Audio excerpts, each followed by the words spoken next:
like, oh man, he's starting to get it back. He's got a lot to pitch for. Not only this, but he's a free agent to be at the end of this postseason too. How about this? The most whiffs in the NLCS game in franchise history. The curveball was good. The sweeper was good.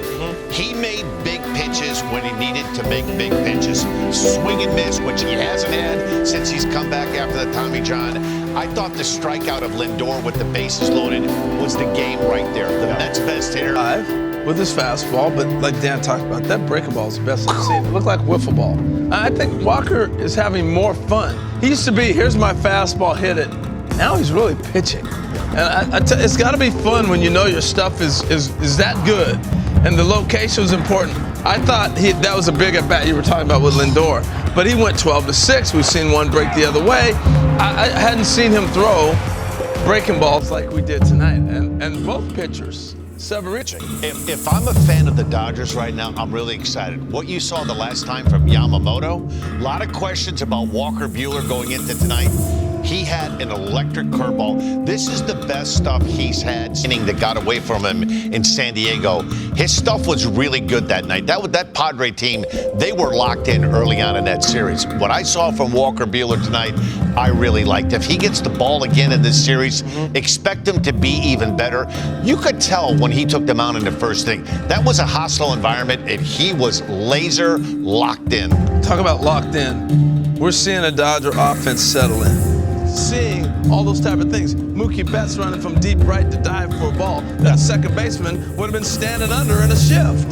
You know, so these are the things that really has opened the game up, and I think that's why we're having such an exciting postseason. We're seeing the athleticism, the greatness of these players. That's great defense. Can't wait to see you break down, tell a little bit later on. And to Zach's point, 5 scoreless innings from LA's bullpen. They've been locked down. And then I think he's pointing the dugout like, okay, guys, I did it in my 4th AB and it worked. Exactly. I'm back. That's the point right here. He goes, okay, bam. He goes, I'm back. Because early on, there were a few fly. It felt like Wrigley Field. Like the wind blowing in, it was cold, it was miserable. There were some balls, Harold, you thought, I'll go out for sure. No, not even close. Pete Alonso crushed a ball left field. That's Pete Alonso. Yeah. 50 homer power. I mean, unbelievable, right? Home run derby champ. And it just went, and it was like, wow, shocking how that ball died.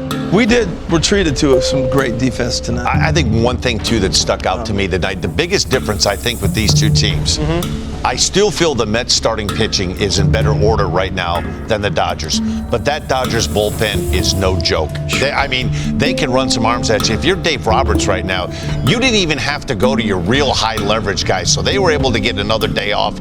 Blake Trinan right now, he's throwing a bowling ball again. Brazier got a big ground ball double play. They were able to use Kasperius to eat up 2 innings. I call him Casper the Friendly Ghost. Yes, I like it. He gave them 2 solid innings, the 8th and the 9th. Yeah. Their bullpen right now is on lockdown. This is a really experienced and really airtight bullpen. You know, it was an 8-0 game, but man, there's a lot of action.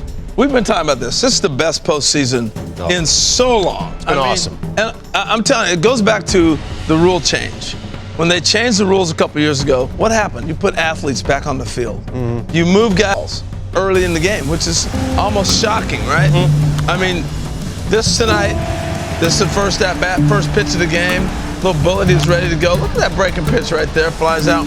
But he just was really, they were coming after him.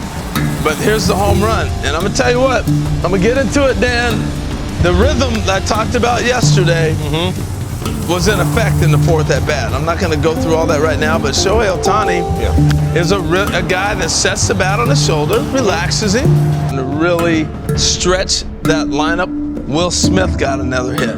You know, so they're starting to really add up. And Edman has really transformed their offense. They can do so many things with him down at the bottom of the order to flip it back to the top. So this is an offense that's rolling right now. You mentioned Ohtani specifically, 17 for 20 with runners in scoring position. It's crazy, right? That's unbelievable. And you know, and everybody's trying to figure out on base with somebody not on, you're going to lead, you're going to not lead, all these different things. You get pitched differently. One break the other way. I hadn't seen him throw